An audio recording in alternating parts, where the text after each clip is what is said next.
Ensuite, il faut une boisson.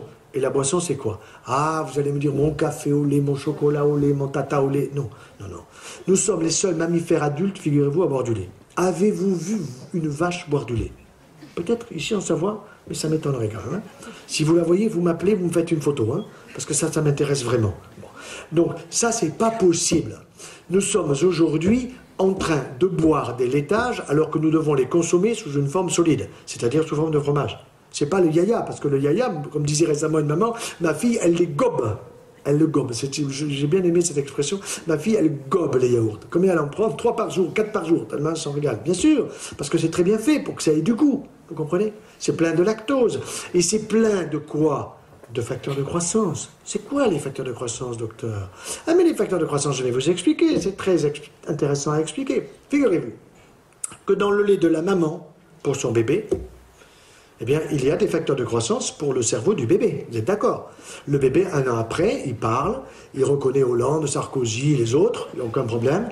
Il reconnaît papa, maman, il commence à parler, à jouer, il sait le bleu, le rouge, il joue, etc. Il est intelligent. Il commence à peine à marcher. Il a 1 an. Par contre, le veau, lui, 1 an plus tard, il pèse déjà 365 kilos de plus par rapport à son poids de naissance. Il court, déjà. Il a pu être allaité par sa mère, bien qu'aujourd'hui, on ne le lui donne plus. Le lait de sa mère, il est pour nous. Parce qu'il faut savoir que dans le lait de la vache pour son petit, il y a des facteurs de croissance. Pour un animal qui va prendre 365 kilos, ces facteurs de croissance, c'est quoi? 3 facteurs de croissance. Alors que dans le lait de la maman pour son petit enfant humain, il y en a 7 pour le cerveau, 7 facteurs neurotrophiques. Et dans le lait de la vache pour son petit le veau, il n'y en a que 3. Un qu'on appelle épidermal growth factor, facteur growth croissance, facteur de croissance de l'épiderme, de la peau, de l'enveloppe. Le deuxième, il s'appelle transforming growth factor, facteur de croissance qui transforme les articulations, les muscles, les tendons de l'animal, et Dieu sait qu'il est costaud. Et le troisième, c'est insulin growth factor, c'est-à-dire facteur de croissance de l'insuline, c'est-à-dire insuline, pancréas, tube digestif. Vous voyez? Or, ces facteurs de croissance, ils ne sont pas pour moi, ils sont pour cet animal-là, qui est volumineux. Or, le problème, c'est qu'autrefois, quand ma propre maman faisait bouillir le lait, quand mon père allait chercher le lait chez le vacher, et qu'il rentrait après nous avoir amenés à l'école à la maison, on faisait bouillir le lait. Et il y avait la couche épaisse. Et cette couche épaisse, c'était quoi? C'était les facteurs de croissance qui, en termes physiques, étaient flocculés, c'est-à-dire qu'ils n'étaient plus actifs. Il faut savoir que la formule chimique d'un facteur de croissance, ce sont des ponts disulfures. Vous allez imaginer que ça, c'est une molécule de soufre, et ça, c'en est une autre. Un pont, c'est ce qui relie les deux. Eh bien, dans le TGF, le Transforming Growth Factor, vous en avez 9 ponts.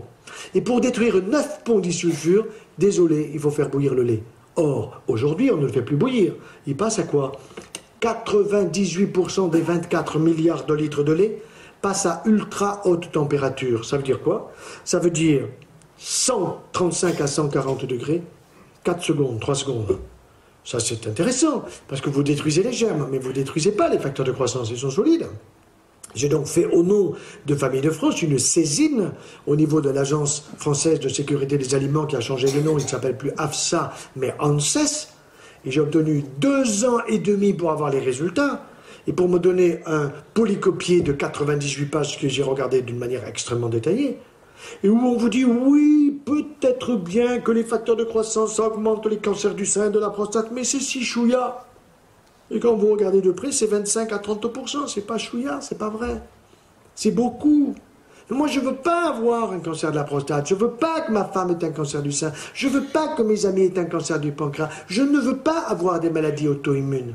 Or, les maladies auto-immunes aujourd'hui sont liées à 2 choses, les excès de produits laitiers d'animaux trop grands, parce qu'il faut que l'industrie des produits laitiers considère que les facteurs de croissance, il faut les faire disparaître de ceux qui nous font consommer. Or, ils ne les font pas disparaître, ils s'en foutent. Et deuxièmement, c'est le problème de ceux qui créent ce qu'on appelle une porosité intestinale. Alors, porosité intestinale, qu'est-ce que ça veut dire? Quand vous avez un imperméable qui est poreux, s'il pleut, vous allez vous mouiller. D'accord?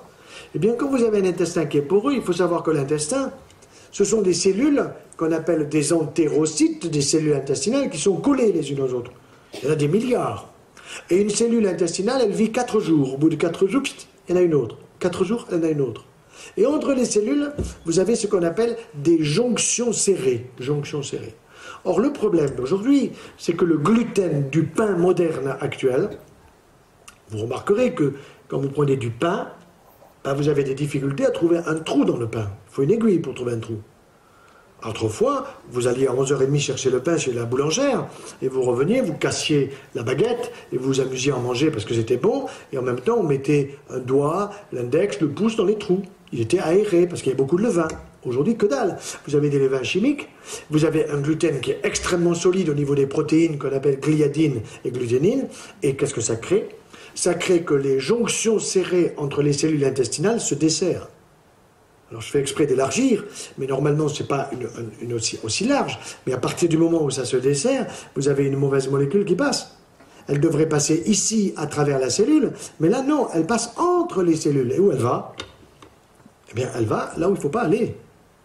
Le calcium qu'il y a dans le lait de la vache, vous en avez 4 fois trop pour nous. 4 fois trop. Le lait de la maman contient du calcium, bien sûr, suffisamment pour le bébé.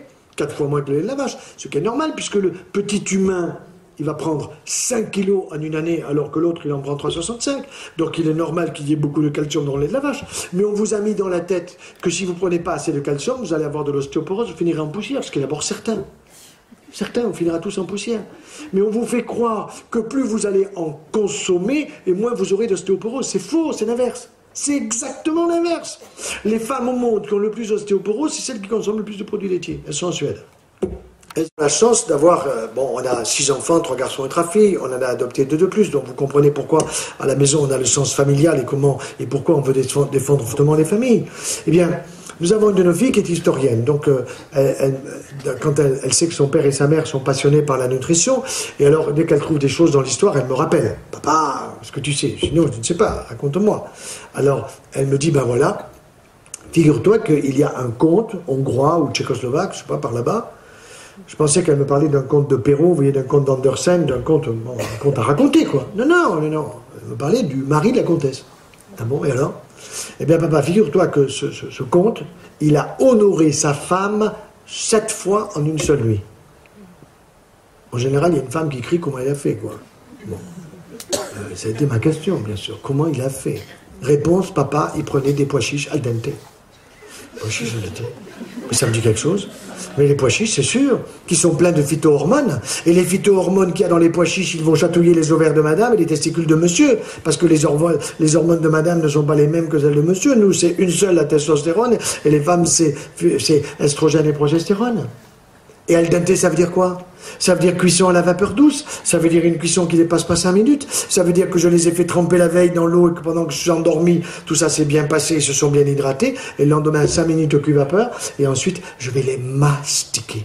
Pourquoi? Parce qu'ils sont un peu comme des noisettes. Parce qu'en les mastiquant, je vais faire sortir véritablement les hormones. Parce que je vais avoir une stimulation hormonale qui est une stimulation phyto-hormonale extrêmement intéressante. Voyez? Ah, je suis sûr qu'à Chambéry, dans 3 jours, 8 jours, il n'y a plus un pois chiche, hein, ça c'est sûr.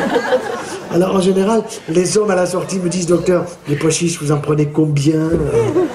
Alors je vous dis, je vais vous dire, je n'arrive pas à vous cacher, 2 fois par semaine les pois chiches, bien sûr. Une bonne poignée, avec de l'huile d'olive et de la bonne, extra vierge, bien sûr, plutôt de chez nous, pas besoin d'aller dans les pays étrangers. Et puis ensuite, vous allez y mettre du persil, parce qu'il y a beaucoup de calcium et de vitamine C. Vous y mettrez de la menthe et vous mangez ça à genoux, formidable, voyez. Alors, voyez à travers toutes ces informations que j'ai essayé de vous faire passer, puis on va passer aux questions, combien Jean Rostand avait raison.